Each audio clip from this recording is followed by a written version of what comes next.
Students, मागच्या तासाला आपण एकदा गंमत झाली या पाठाचा पूर्वार्ध पाहिला होता. आज आपण एकदा गंमत झाली या पाठाचा पुढील भाग पाहणार आहोत. सर्वांनी पुस्तक उघडायचे, पान नंबर 15. मागच्या तासाला आपण पाहिलं होतं की मनुली तिच्या घराच्या खिडकीत बसली होती आणि जोराचा वारा सुटला होता आणि तिच्या घराच्या बाहेर जे पिंपळाचं झाड आहे त्या पिंपळाच्या झाडाची 2 पानं अलगद मनुली जवळ येऊन पडली आणि मग तिनं ती पानं पुस्तकात ठेवली आणि तिच्या शाळेची वेळ झाल्यामुळे ती शाळेत निघून गेली. आता आपण या पाठाचा पुढील भाग पाहणार आहोत. पहा, पान नंबर 15.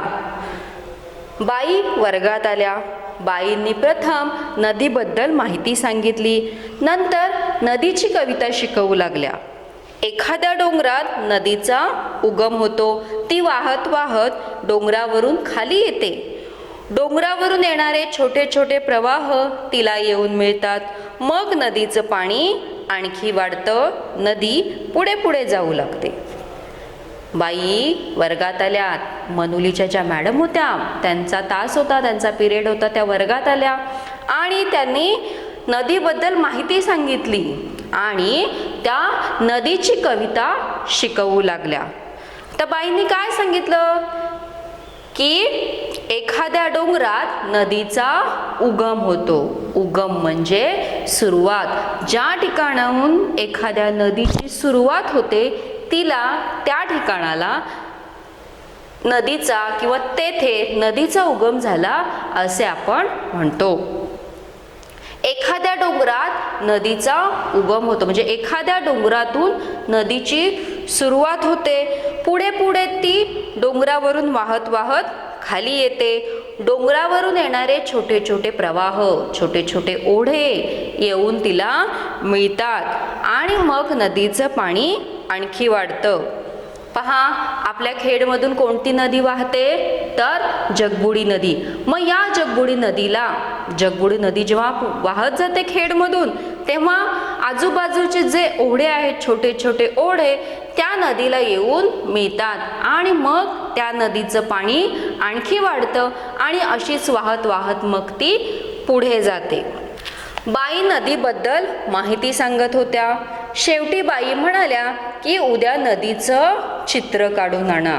बाईंनी नदीबद्दल माहिती सांगितली, नदीची कविता शिकवली आणि त्यांना होमवर्क म्हणून काय सांगितलं की उद्या येताना एका नदीचं चित्र काढून आणा. आता हे सर्व जेव्हा बाईंचं शिकवणं चालू होतं तेव्हा मनुली कशी होती? गप्प गप्प होती. तिच्या मनात आलं, कसं दिसत असेल हे सगळं? मी तर माझ्या गावाजवळची नदी बघते. ओढे, ओहोळ आणि पुढे पुढे वाहणारी नदी, हे मला काहीही दिसत नाही. त्या डोंगरापासून चालायला सुरुवात करावी अन लांबपर्यंत चालतच जावं म्हणजे मला हे सारं दिसेल. आता जेव्हा बाई शिकवत होत्या तेव्हा मनुली गप्प गप्प होती. ती मनातल्या मनात विचार करत होती की बाई सांगतायत की एखाद्या डोंगरात नदीचा उगम होतो. हळूहळू मग ती डोंगरावरून खाली वाहत येते. पुढे मग अनेक प्रवाह तिला येऊन मिळतात. नदीचं पाणी आणखी वाढतं आणि नदी अशी हळूहळू पुढे सरकत जाते. मग हे जे बाईंनी नदीचं वर्णन केलं होतं त्या वर्णनाचं चित्र ती तिच्या मनात तयार करत होती की कसं दिसत असेल हे सगळं. डोंगरात नदीचा उगम झाला होतो तेव्हा ती कशी दिसत असेल किंवा जेव्हा ती डोंगरावरून खाली वाहत येते तेव्हा कशी दिसत असेल. अनेक प्रवाह तिला जेव्हा येऊन मिळतात तेव्हा ती कशी दिसत असेल. हे सगळं चित्र ती तिच्या मनात तयार करत असते. मग तिला काय वाटतं की तिच्या मनुलीच्या गावात जी नदी आहे त्या नदीची सुरुवात त्या गावातून झालेली नाही. ती अन्य ठिकाणी तिचा उगम झालेला आहे आणि तिथून ती तिच्या गावातून फक्त वाहत चाललेली आहे. त्यामुळे डोंगरावरून नदीचा उगम कसा होतो, ती डोंगरावरून खाली वाहत कशी येते याबद्दल मनुलीला काहीही माहिती नाहीये. आणि म्हणून ती काय म्हणते की आपण काय करावं की ज्या ठिकाणी ज्या डोंगरात तिचा उगम झालेला आहे तिथून काय करावं, चालत यावं आणि लांबपर्यंत चालत जावं, म्हणजे मला हे सारं दिसेल. काय दिसेल की नदीचा उगम कसा होतो, तिला अनेक छोटे छोटे प्रवाह येऊन कसे मिळतात, मग ती पुढे वाहत कशी जाते, हे सारं चित्र मनुलीला केव्हा दिसणार आहे, जेव्हा ती ज्या ठिकाणाहून नदीचा उगम झालेला आहे त्या ठिकाणाहून चालायला सुरुवात केल्यानंतर. मग असा विचार मनुली मनातल्या मनात करत आहे. पुढे काय झालं पहा, जेव्हा बाई शिकवत होत्या तेव्हा सारा वर्ग शांत होऊन ऐकत होता, अगदी मन लावून बाईंचं बोलणं ऐकत होता. ज्याप्रमाणे तुम्हीही तुमचे सर किंवा तुमच्या मॅडम ज्याप्रमाणे शांत चित्ताने ऐकत असता, त्याचप्रमाणे ही जी मनुली आहे ती मनुली आणि तिच्या वर्गातील इतर मुलं मुली बाईंचं शिकवणं खूप शांतपणे ऐकत आहेत. वर्ग शांत होता. मनुली पटकन उठली. बाईंना म्हणाली, मी गमतीशीर चित्र काढलंय बाई, अगदी डोंगरातल्या नदीचं, तिला येऊन मिळणाऱ्या ओढ्याचं. आता पहा, बाईंनी आज होमवर्क दिलाय की उद्या येताना नदीचं चित्र काढून आणा. मग उद्या दिला जाणारा होमवर्क किंवा उद्या दिला जाणारा अभ्यास तुम्हाला आजच माहीत असतो का? नाही. पण मनुली काय म्हणते की बाई मी छान गमतीशीर चित्र काढलंय, अगदी डोंगरातल्या नदीचं, तिला येऊन मिळणाऱ्या ओढ्याचं. तर बघा, आता या ठिकाणी मनुलीला माहित होतं का बाई उद्या होमवर्क काय देणार आहेत? नाही. मग मनुलीला कसं बरं नदीचं चित्र अगोदरच काढून आणलंय? तिनं खरोखर नदीचं चित्र काढलंय का? नाही. तर मनुलीने शाळेत येताना तिच्या पुस्तकात काय ठेवलं होतं, तर पिंपळाची 2 पानं, आणि त्या पिंपळाच्या पानातून आता मनुली काय करणार आहे, नदीचं चित्र त्या पिंपळाच्या पानातून सर्व मुलांना दाखवणार आहे. कसं दाखवणार आहे ते आपण आता पाहूया. पहा, जेव्हा मनुलीने बाईंना सांगितलं की मी छान गमतीशीर चित्र काढलंय, मग बाई काय म्हणाल्या, गमतीशीर दाखव बरं. बाई म्हणाल्या. मनुलीने आपलं पुस्तक उघडलं. खिडकीतून उडत आलेली पाने तिने पुस्तकात ठेवलेली होतीच. गुपचूप बसली होती ती तिच्या पुस्तकात.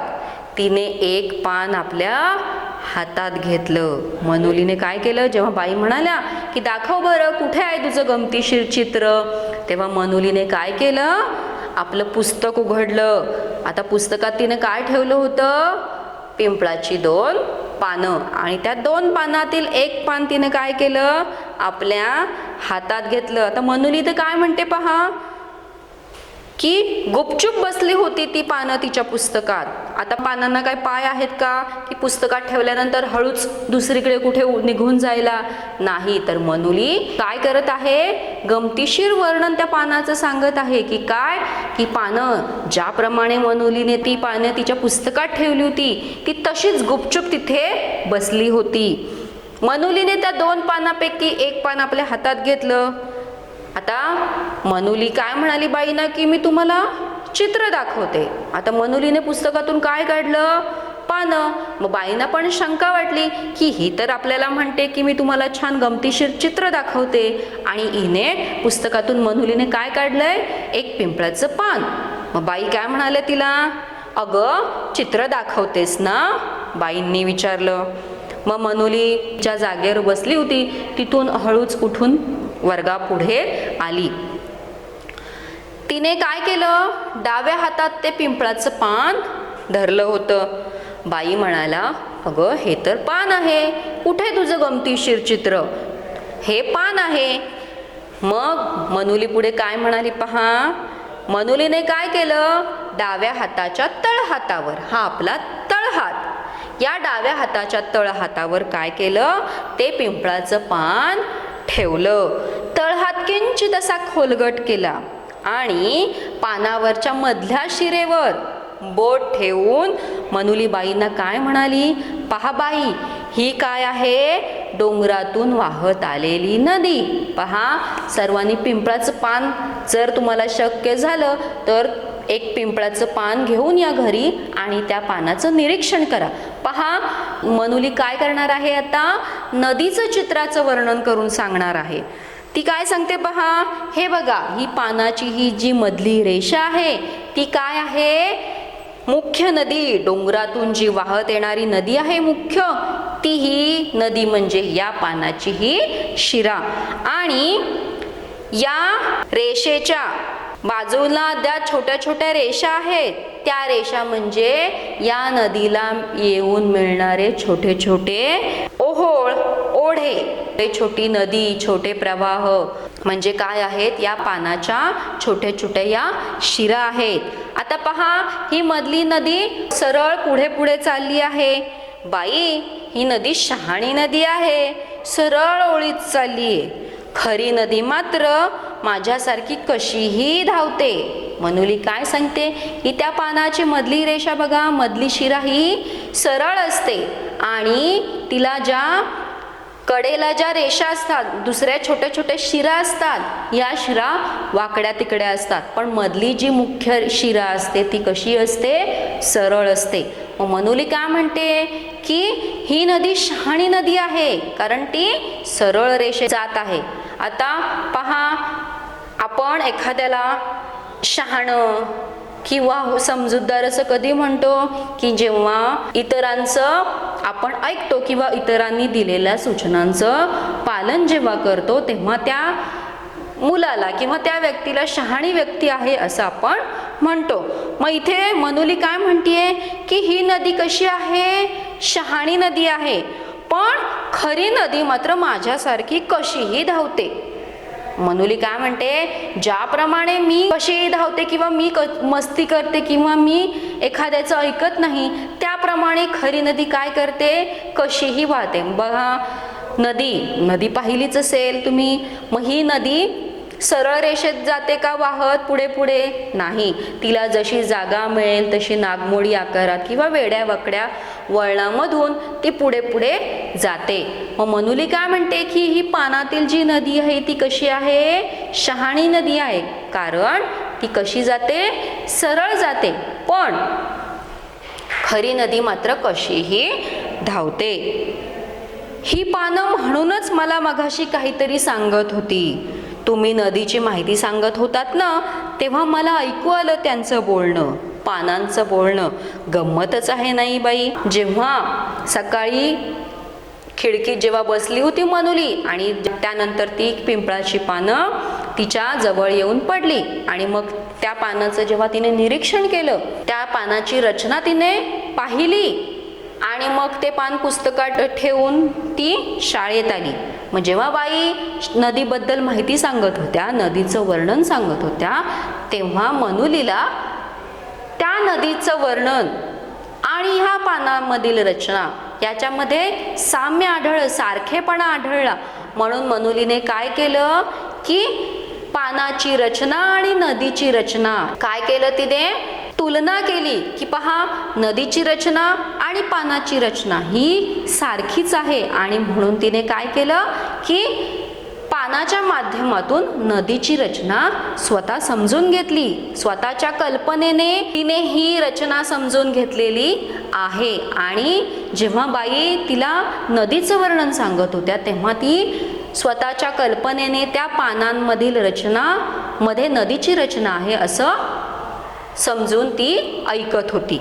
मनुली काय म्हणते पहा, गंमतच आहे नाही बाई.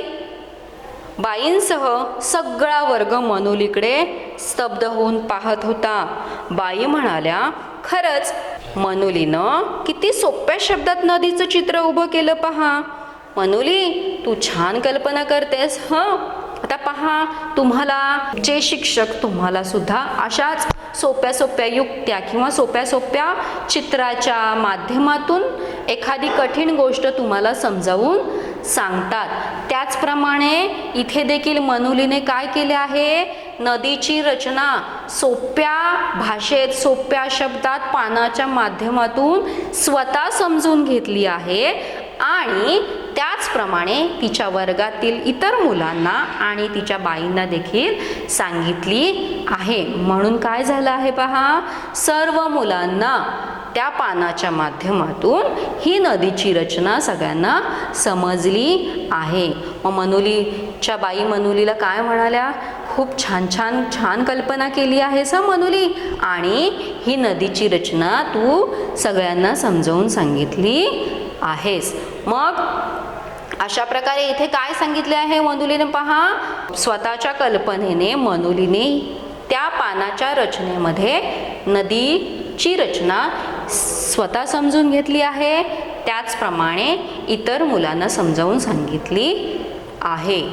तर अशा प्रकारे आज आपण एकदा गंमत झाली हा पाठ अभ्यासला आहे.